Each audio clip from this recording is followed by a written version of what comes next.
Artinya pertama dia darah kotor ya masuk dari superior vena cava sama inferior vena cava ke atrium kanan. Nah, atrium kanan dan atrium dan ventrikel kanan itu dibatasi oleh katut trikuspid. Nah, ketika dia tadi tekanan di RA lebih besar daripada RV, dia akan membuka katut trikuspid. Jadi aliran akan mengalir dari dari atrium kanan ke ventrikel kanan. Sama prinsipnya adalah buka tutupnya katut itu berdasarkan perbedaan tekanan. Nah, ketika cairan masuk di RV, maka dia akan lebih tinggi daripada pulmonal. Ya, dia akan membuka katut pulmonal dan ke paru-paru. Nanti dia dari paru-paru akan dicuci lalu masuk lewat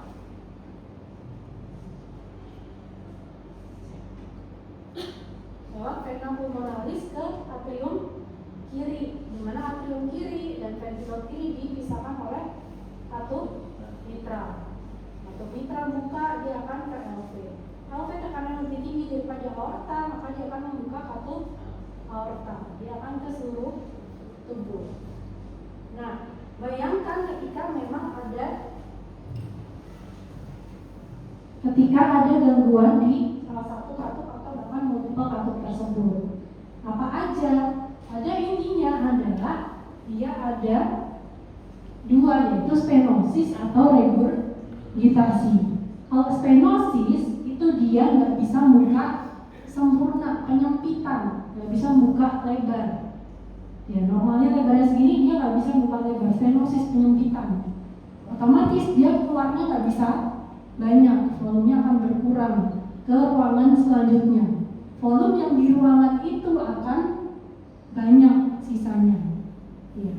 Sedangkan kalau regurgitasi, ketika dia harusnya nutup rapet ya, dia nggak bisa nutup rapet, sehingga yang tadinya harusnya darahnya itu maju semua, misalnya ketika kontraksi dia ke seluruh tubuh, karena nutupnya nggak rapat yang di atasnya, otomatis dia balik, bocor, sehingga nanti dia darah yang kembali ke ruangan sebelumnya dia akan lebih banyak.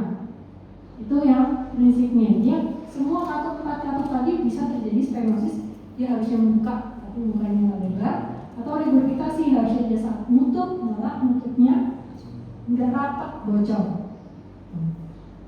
Nanti itu yang akan kita pelajari. Nah, sebelumnya gangguan katut itu juga akan menyebabkan kita bisa mendengarnya dari membedakannya salah satunya dari bising jantung yang kita dengar. Untuk mengetahui dia bisingnya itu karena katut apa dan apakah dia stenosis atau regurgitasi, kita harus tahu dulu lokasi katut. Ya. Lokasi katut kita membedakannya dari pertama sternum dulu ya. Kalau dia lokasinya katut aorta, itu dia di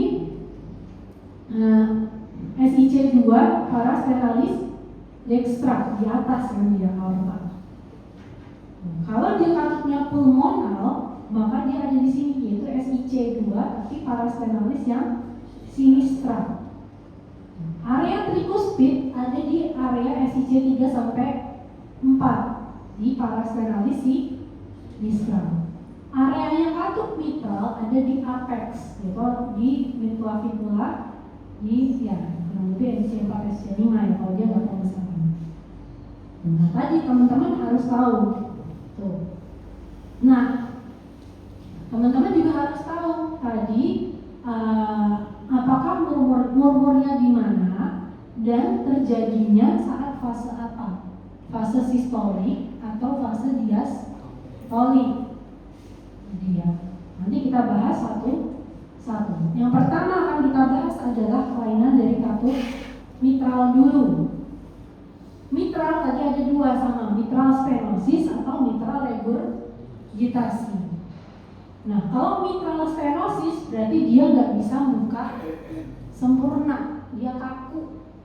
Berarti dia gangguannya pada fase apa? Harusnya saat kan dia katutnya buka. Kalau katutnya buka itu adalah saat fase diastolik. Dia pengen tadi darah dari LA akan masuk ke LV, saat fase diastoliknya LV, pengisian LV atau mitra muka, tapi dia nggak bisa muka sempurna. Otomatis kalau dia nggak bisa muka sempurna, yang terjadi apa? Darah ke LV bertambah atau berkurang? Darah yang masuk ke ventrikel kiri dia akan berkurang. Darah yang ada di atrium kiri akan bertambah. Berarti kan tetap di situ kan, nggak bisa diterusin. Nanti makanya dia akan ada pembesaran, ruangnya adalah pembesaran ventrikel kiri atau atrium kiri? Atrium kiri, karena kan tadi cairannya semua numpuk di atrium kiri. Lama-lama dia pembesaran atrium kiri. Kalau di atrium kirinya penuh, padahal atrium kiri menerima dari sebelumnya atrium kiri kan dia dari paru-paru ya, dari vena pulmonalis. Nah, vena pulmonalisnya juga numpuk kongestif, dia akan menyebabkan edema paru. Nah, itu adalah perjalanan dari mitral stenosis. Tadi pembesaran atrium kiri, dia kalau pembesaran atrium kiri dia meningkatkan resiko terjadinya apa? Tadi yang kita barusan pelajari, atrial fibrilasi. Jadi tadi ya salah satu faktor resiko atrial fibrilasi adalah pembesaran atrium baik kanan maupun kiri. Makanya pada pasien mitral stenosis itu sering ditemukan tadi kasusnya pembesaran ruang jantung kiri, left atrium, lalu edem paru, sama sering ditemukan biasanya ada atrial fibrilasi. Nah, tadi dia ya ini kalau etiologinya paling sering memang rematik atau degeneratif. Rematik ya demam rematik akut yang waktu kecil sehingga dia menjadi penyakit jantung rematik, atau degeneratif pada usia tua. Kalau rematik ini biasanya usia muda. Nah, khasnya ini dua-duanya itu dia akan terjadi kalsifikasi dari katupnya. Jadi dia kaku, dia susah bukanya sedikit. Ya. Nah, dianya kaku, nggak bisa buka. Tadi di LA-nya dia akan meningkatkan volume sehingga di vena pulmonalisnya juga dia akan banyak cairannya sehingga edem paru. Ya, peningkatan tekanan di LA plus LA enlarge. Nah, LA enlarge kan dia bikin atrial fibrilasi. Atrial fibrilasi dia memang kalau di atrial fibrilasi kan resiko terjadi bentuk jendela darah dan dia beresiko untuk menjadi trombus di situ. Di left atrium jadi trombus. Kalau lepas dia bisa resiko stroke. Tadi dia darahnya banyak balik ke LA, ke paru juga meningkat sehingga dia akan edem paru, sesek-sesek. Lama-lama kalau dia yang ke parunya terlalu banyak, dia bikin jadi remodeling paru, bikin hipertensi paru, tapi yang bagian vena kan pembuluh darah paru juga tetap ada arteri kan, dari RV ke arteri pulmonalis, dari RV ke paru, sama vena pulmonalis dari paru ke LA. Nah, dia bikin hipertensi paru yang vena. Nah, tadi kasnya dia LA pressure dan LA volume-nya akan meningkat. Suara jantungnya apa? Karena dia kaku, jadi saat buka dia kayak jadi ada bunyinya. Harusnya itu kan dia bunyi tutup S1 S2 itu kan kalau nutup ya, kalau nutup. Tapi ini karena dia kaku tadi kalsifikasi, dia otomatis akan pas buka, makanya disebut ada opening snap. Murmurnya karena dia tadi harusnya segede gini, cuman segini, otomatis kalau dia lewati cairan dia akan bikin lebih sempit, otomatis akan bikin murmur kan. Khasnya tadi yaitu saat fase diastolik, karena saat pengisian LV. Lokasinya di mana? Ya udah lokasinya murmurnya di area katup mitral, di apex. Jadi kalau teman-teman baca soal, lihat terus udah bingung nih, biasanya kalau problemnya satu gitu, oke, ini apa suara jantungnya apa? Lihat dulu lokasinya di mana. Itu lokasi di soal cari nih lokasi bisinya itu di mana. Jadi di lokasi datar aorta, pulmonal, trikuspid atau mitral. Lalu saat fase apa? Diastolik atau sistolik? Kalau dia saat fase diastolik di area mitral, berarti dia adalah mitral stenosis. Saat dia harusnya buka, nggak bisa membuka lebar, sehingga pas ngisi dia bising. Ya, intinya adalah nanti kalau di USG jantung ya kita akan menemukan penyempitan memang.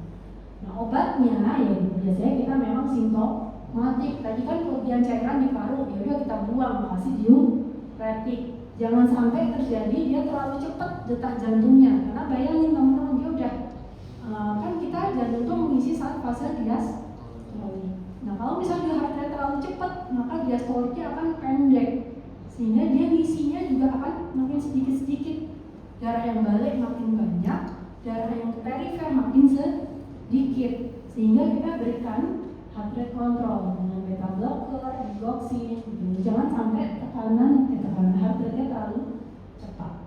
Nah, kalau di atrial fibrilasi, langsung kita berikan antikoagulan kalau pada mitral stenosis, yaitu biasanya kita berikan warfarin atau vitamin K antagonis.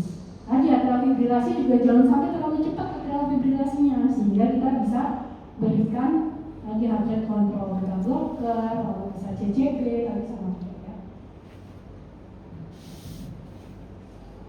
Emang dia untuk definitifnya atau gold standard ya berarti yang sempit tadi kita buka. Bukanya bisa dibalon atau bisa diganti katup. Intinya ya udah kita lebarin dia, mau dibalon, dilebarin atau bisa diganti katup. Ini nggak usah kalian nggak usah tahu nih UDS aja. Nah itu kalau stenosis, gampang kan, nggak perlu dihafal, dinalar aja. Itu kalau dia stenosis. Sekarang bayangin dia regurgitasi. Regurgitasi tadi yang harusnya dia rapat, tapi dia jadi longgar. Berarti dia harusnya nutup pada fase apa? Pada fase sistolik kan darah ventrikel kiri kan ngompak. Harusnya yang terbuka adalah katup aorta kan. Katup aorta buka, dia ngompak ke seluruh tubuh. Nah harusnya yang di atasnya nih, yang hubungin antara atrium kiri dan ventrikel kiri, harusnya kan nutup rapat biar nggak balik darahnya. Si mitralnya nutup rapat, tetapi justru dia nggak bisa nutup rapat, sehingga pas dia kontraksi LV-nya, dia ada yang balik ke LA, ke left atrium. Itu yang disebut dengan mitral regurgitasi. Berarti bisingnya pas apa? Bisingnya pas apa? Sistolik di area mitral, di area apex berarti. Dan dia akan bikin bisingnya sistolik. Kalau kalian dengar bisingnya sistolik di apex, ini mitral regurgitasi. Nah berarti kalau mitral regurgitasi, cairan banyaknya di mana?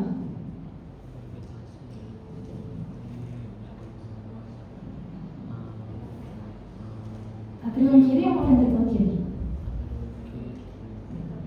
Kan ngompak tuh, terus ada yang balik. Berarti banyak di atrium kiri. Nah, tapi kan atrium kiri akan memberikan juga ke ventrikel kiri kan. Nah, otomatis nanti dia LA-nya juga akan banyak, yang ke LV juga akan semakin banyak. Jadi dia akan yang membesar. Pertama memang left atriumnya, tetapi left ventricle-nya juga lama-lama akan membesar karena kan tadi balik kan. Terus dari atrium kiri kan juga dibalikin ke ventricle kiri. Walaupun nanti dipompa, balik lagi, nambah lagi gitu kan. Jadi dia LA dan LV-nya yang akan membesar. Nah ini ya, jadi dia tadi intinya mitral regurgitasi itu bisa terjadi secara akut atau secara kronis. Kalau secara akut biasanya paling sering itu dia adalah pada pasien dengan infark miokard, dengan STEMI. Paling sering STEMI anterior itu bikin kerusakan dari ini kan ada ini ya, ada otot-otot papiler kan. Nah biasanya kalau dia infark di daerah sini, otot papiler ini juga dia akan rusak sehingga biasanya dia akan lepas ini si korda telinganya, jadi terjadi gak ada yang megangin, jadi terjadi mitral regurgitasi. Khasnya tadi dia ada bising, tapi kok teman-teman lihat dari EKG, dari ronsen belum ada pembesaran ruang-ruang jantung. Itu kan berarti dia terjadi masih cepat nih, masih awal. Biasanya dia mitral regurgitasi akut. Sedangkan kalau kronis otomatis dia sudah ada adaptasi dari jantungnya, LA-nya membesar. Nah lihat ini kan makin banyak yang balik ke LA. Otomatis kalau banyak balik ke LV pun dia akan makin banyak, sehingga yang membesar LA dan LV.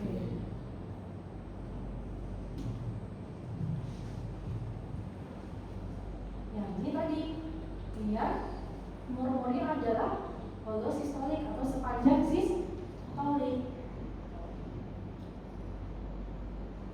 Ya, jadi kalau akut memang dia kita harus segera dioperasi, dia emergency. Tapi kalau misalnya kronis nanti tergantung dari etiologinya. Kalau kronis, etiologinya kronis itu bisa primer ataupun sekunder. Primer itu dia biasanya memang ada gangguan di katupnya bawaan biasanya. Tapi kalau sekunder tadi misalnya dia pos serangan jantung. Kalau serangan jantung, EF-nya turun, jadi fungsi pompanya turun, ada pembesaran ventrikel kiri. Otomatis kalau teman-teman bayangin, tadinya kan dia ukuran ventrikel kiri segini, katupnya kan udah pas tuh. Tapi ketika dia ventrikelnya membesar, otomatis katupnya itu kan benggang ya, jadi kan nggak bisa tutup sempurna. Nah itu juga bisa namanya juga MR yang sekunder. Jadi bukan karena gangguan di katupnya ada kelainan, tetapi karena dia nempel di ventrikel yang membesar, otomatis dia nggak bisa nutup sempurna. Itu juga bisa. Itu kalau berdasarkan penyebabnya. Kalau berdasarkan waktu dia akut atau kronis. Yang membesar mana? LA dan LV. Murmurnya saat apa? Saat obatnya apa?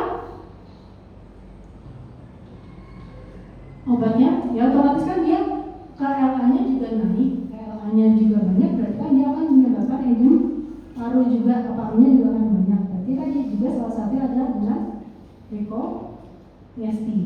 Terus biasanya kita berikan obat vasodilator. Vasodilator itu untuk menurunin tensi kurang lebihnya. Jadi dia membuat turunin tensi sehingga jantung akan lebih gampang pompa ke aorta. Jadi yang ke aorta lebih banyak, yang balik sedikit. Jadi biar gampang aliran ke aortanya.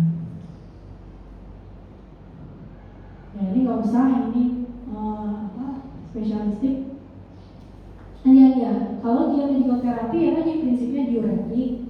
Terus kita biasanya kita berikan tadi untuk obat tadi hipertensi tadi untuk menurunkan tekanan di perifernya. Oke, ini ya paling kalau dia ditanya terapi definitif ya tentu aja ganti katup ya, atau di repair, bisa diganti atau diperbaiki. Oke, sekarang mitral udah ada yang mau ditanya nggak mitral? Bisa kebayang ya? Oke, selanjutnya kita ke aorta. Tadi aorta dia antara left ventricle dan ke pembuluh darah aorta ya. Tadi ada dua sama, stenosis dan regurgitasi. Aorta tadi lokasi katupnya di mana? Kanan atas ya, ICC 2 paraspenal yang dextra. Jadi kalau ada bising, ada stenosis ataupun aorta ya, ataupun regurgitasi yang didengarkannya di situ. Kalau bisingnya paling keras di situ, berarti itu problemnya di aortanya. Ya sama tadi mirip sama kayak mitral stenosis. Intinya dia ada kalsifikasi, jadi katup aortanya nggak bisa buka sempurna. Prinsipnya dia kalau tadi mitral itu kan kebanyakan dapatan antara dia rematik atau degeneratif. Kalau aorta itu selain degeneratif sama rematik, dia juga ternyata bisa kongenital. Dia secara kongenital dia harusnya kan katup aorta itu kan 3 valve ya. Nah tapi 3 kuspid, tapi dia terlahir dengan 2. Yang disebut bikuspid. Sehingga tadi karena ya bandingin aja 3 sama 2, otomatis yang 2 memang bukanya lebih kecil. Ya, tadi. Nah, khasnya teman-teman bayangin aortic stenosis. Berarti kan darahnya yang dipompa dari LV nggak bisa keluar ke aorta. Padahal aorta itu memberikan darah ke seluruh tubuh. Otomatis yang di seluruh tubuh akan berkurang. Otomatis dia akan ada kasnya, ada trias ini. Akibat kekurangan oksigenasi di koroner, pembuluh darah koroner, dia akan bikin nyeri dada. Ke otak dia kurang, dia akan bikin pingsan-pingsan. Dan ke jantung sendiri dia akan membuat gejala sesek-sesek heart failure. Karena tadi ini dia adalah trias dari AS. Dia tadi biasanya nyeri dada, sinkop, sama ada gejala heart failure itu sendiri. Karena tadi yang darah ke perifer sedikit, tadi ke koroner sedikit, ke otak sedikit. Nah, tadi kalau misalnya dia aortic stenosis, berarti darahnya itu banyak di mana?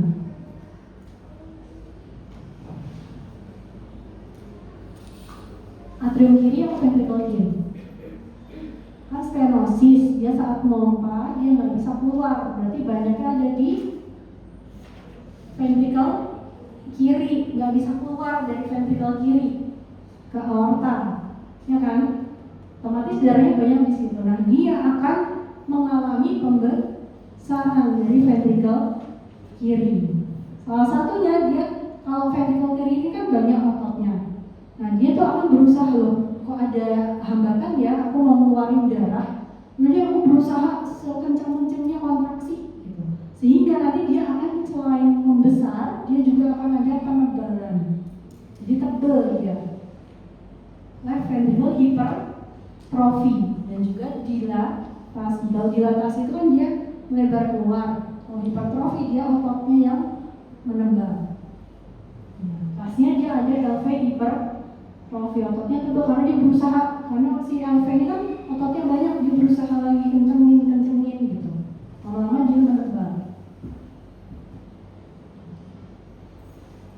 Nah, khasnya lagi berarti bisinya adalah bising apa dia? Ya udah lihatin dia bising sistolik. Kenapa? Tadi kan dia antara LV ke aorta. Darahnya dia nyempit pas buka. Padahal dia bukanya adalah saat fase darah mompa, saat fase sistolik kan. Saat fase sistolik dia ada hambatan. Nah, berarti dia bisinya adalah bising sistolik. Tadi khasnya lagi karena darah ke perifer itu sedikit.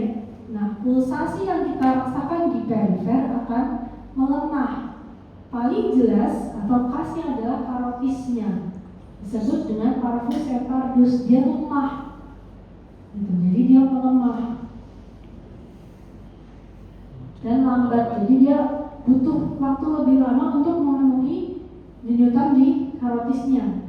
Karena tadi yang keluar sedikit. Itu adalah yang utamanya. Berarti lokasinya di mana? Tadi kalau misalnya dia ada bising sistolik SIC 45, berarti apa tuh? SIC 45 midclavicular sinistra. Bisingnya sistolik.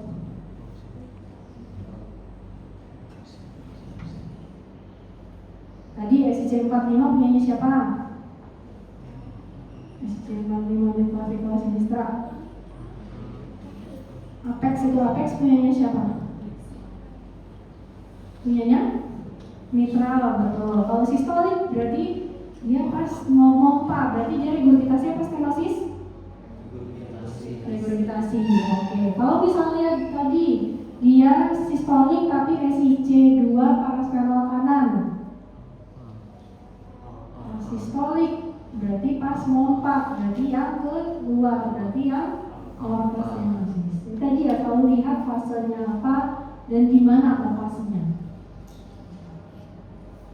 Tadi kasih angina, sinkop, heart failure, itu udah aortic stenosis banget dan biasanya usia tua. Yang besar adalah LV ya. Sekarang aortic regurgitasi. Berarti di aortanya harusnya dia numpuk, tetapi dia bocor. Berarti dari lokasinya kan tadi dia di SIC 2 parastenalis dextra. Pada fase apa dia seharusnya menutup? Fase diastolik, kan ngisi LV-nya. Berarti otomatis yang dari LV ke aorta yang nutup dong. Karena mitralnya buka. Nah, tapi dia bocor sehingga bisingnya adalah bising diastolik. Nah, pas fase dia nutup harusnya dia balik bocor ya, sehingga darahnya banyak di yang harusnya dia keluar ke aorta ke seluruh tubuh, dia balik nanti ke ventricle kiri, nanti dia akan ada pembesaran ventricle kiri. Regurgitasi ini kalau regurgitasi ya yang sebelumnya ini. Nah, kalau secara etiologi tadi intinya dia bisa gangguan katup atau gangguan yang lain. Bisa karena genetik, bisa atau reumatik, dia juga bisa. Tadi ya, fisiologinya adalah sama kayak mitral, dia ada akut atau kronis. Intinya dia ada harusnya ini rapat, nggak rapat jadi balik. Nah, jadi balik. Di sini dia volumenya akan banyak, otomatis tekanannya juga banyak. Kalau di sini udah banyak, yang di atrium juga akan meningkat. Jadi balik ya, tekanannya juga di LV dan LA. Dia juga akan membuat kongesti paru, edem paru akut. Nah, kalau misalnya kronis tadi dia kan lama-lama, ini kan makin lama makin besar ya ventrikel kirinya. Tekanannya makin naik. Nah, otomatis tekanan di atrium kiri juga dia akan makin naik. Dia juga akan membesar. Jadi nanti lama-lama LA-nya juga akan besar. Jadi kalau pada regurgitasi, baik mitral ataupun aorta, biasanya LA dan LV-nya akan membesar. Tapi yang mana dulu? Kalau mitral regurgitasi ya left atriumnya. Tapi kalau misalnya si aortic regurgitasi ya berarti left ventricle yang menerima darah baliknya. Nah, kasnya tadi dia akan murmur diastolik. Dan kasnya dia pada aortic regurgitasi itu biasanya nanti ada white pulse pressure kasnya. Apa itu white pulse pressure? Dia jarak antara sistolik dan diastoliknya tinggi, lebih dari 60 biasanya, karena diastoliknya akan sangat rendah. Jadi kalau nanti teman-teman saat fase koas, ada pasien AR severe, aortic regurgitasi berat, kasnya adalah diastoliknya itu rendah, bisa 30, 40 doang, sedangkan sistoliknya normal. Kenapa? Ya tadi dia saat fase diastolik, darahnya yang harusnya tadi dia ke perifer dan balik, malah balik ke LV. Otomatis kan di aorta berkurang. Ya otomatis dia akan kalau ditensi dia akan lebih rendah tekanannya di sana karena isinya akan berkurang balik ke LV. Itu khasnya dari aortic regurgitasi. Ya tadi ya dia akan sesak-sesak karena edem paru. Dia white pulse pressure ya. Nanti nakasnya yaitu biasanya karena dia darahnya yang balik banyak, otomatis kan volume di LV juga akan makin banyak. Otomatis yang pas sistolik dia juga akan banyak yang dipompa kan, karena kan darah fase diastolik selain nerima dari mitral, dari LA, dia juga nerima dari aorta yang balik. Otomatis volumenya kan banyak. Yang dipompa dia akan juga makin banyak. Makanya fasenya dia akan ada bikin bounding pulse. Jadi dia karena saking banyaknya jadi detak jantungnya tuh keras banget, kerasa. Nanti kalau teman-teman ketemu nanti di fase preklinik, teman-teman ngeraba pasien dengan detak jantungnya aortic regurgitasi dengan bandingin sama teman-teman sendiri, itu dia akan body pulse benar-benar terasa. Bahkan dilihat aja di femoral, di ini bahkan dorsalis pedis dia akan benar-benar berdenyut, dilihat aja.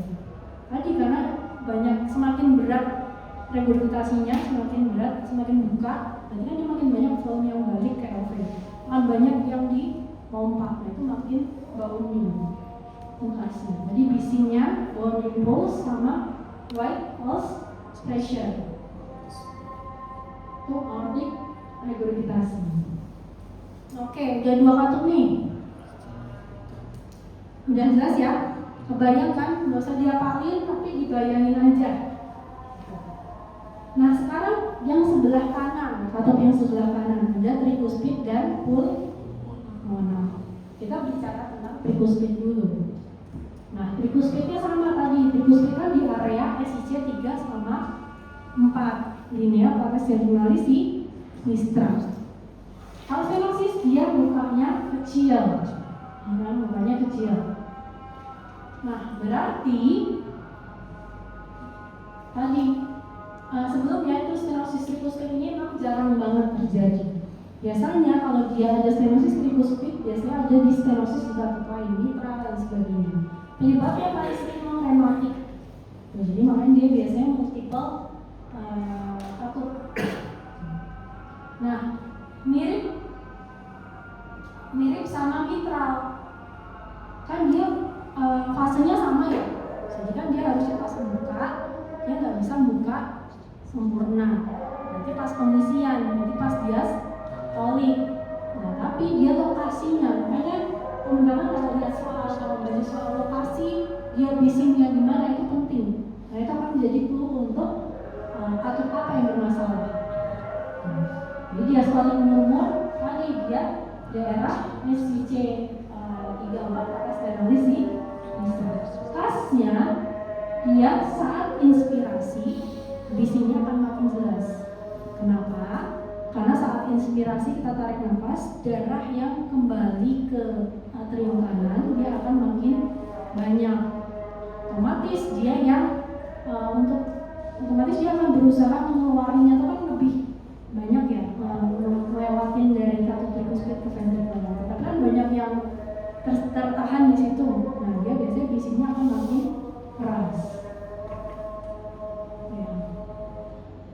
Nah khasnya otomatis kalau dia ada tricuspid venosis, berarti dia darahnya banyak numpuk di mana?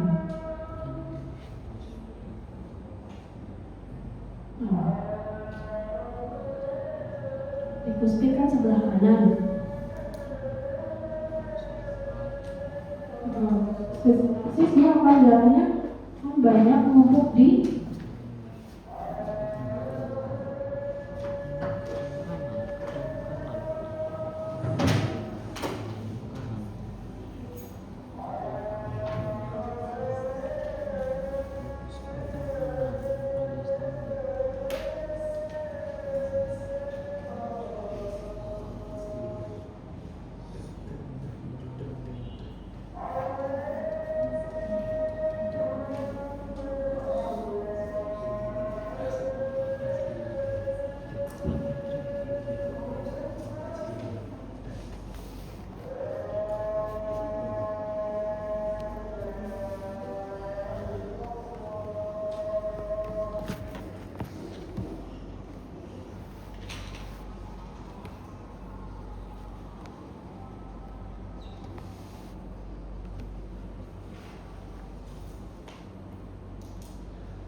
Oke, nah ini ya tadi kan tricuspid.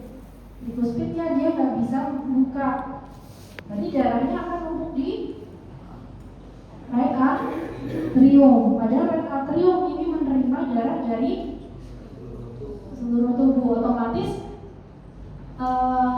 darah yang numpuk adalah di seluruh tubuh. Biasanya dia kalau seluruh tubuh akan bikin edem perifer. asites, edem perifer, gitu.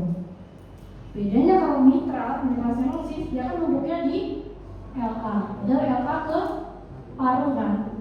Nah dia edema paru, gitu. Jadi kalau yang gangguannya di sebelah kiri, biasanya dia akan bikin edem paru. Tapi kalau di sebelah kanan dia akan bikin edem perifer. Nah, itu tricuspid stenosis.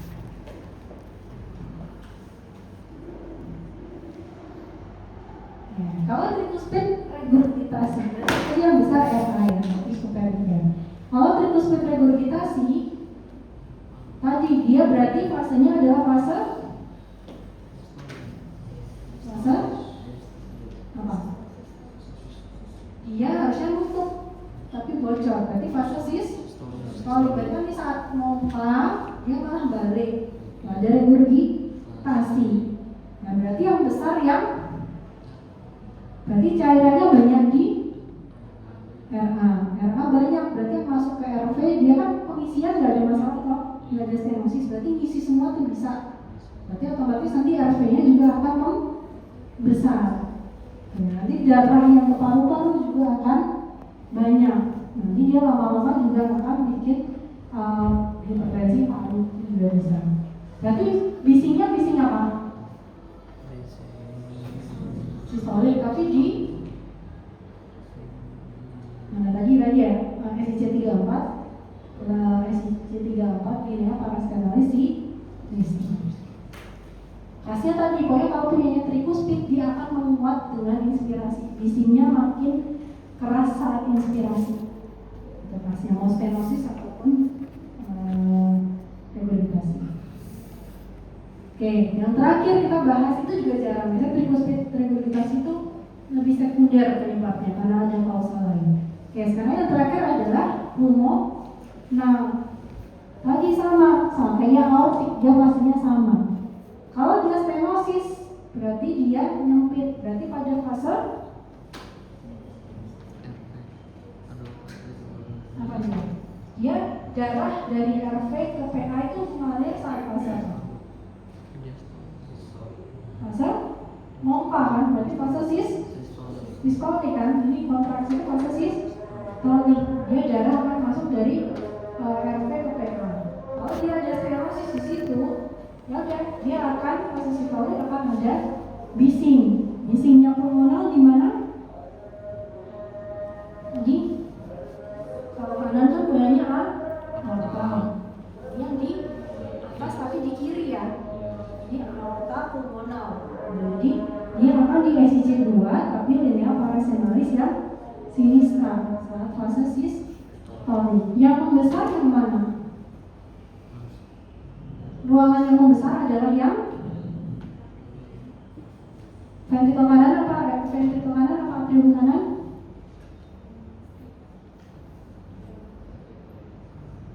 Kan di sini sumbatannya. Berarti kan darahnya banyak di sini. Berarti dia di ventrikel kanan. Lama-lama tadi kalau ventrikel kanannya naik, otomatis tekanan kanan juga akan naik. Lama-lama dia akan ada edem perifer 3. Biasanya pulmonary stenosis itu paling sering dia memang bawaan. Jadi dia penyakit salah satu penyakit jantung bawaan itu bisa berupa stenosis pulmoner. Tadi yang berumur sistolik SIC2 ini ya paraskenalis. Kalau regurgitasi pulmonal itu biasanya juga sekunder. Biasanya akibat ada peningkatan tekanan di paru. Paru ada peningkatan tekanan, otomatis dia yang darahnya harusnya ngalir dari arteri pulmonal ke dalam paru, karena tekanannya tinggi banget, itu dia justru balik nanti. Nah itu terjadi pulmonary regurgitasi. Khasnya tadi ada dia akan ada murmurnya fase apa tadi? Fase sistolik tadi apa? Kan pompa. Berarti yang fase diastolik ya. Fase diastolik. Oke, udah itu aja. Gampang kan? Ini teman-teman harus tahu lokasi atau fase apa, sama nanti yang membesar itu ruangan mana, bikin gejalanya kamu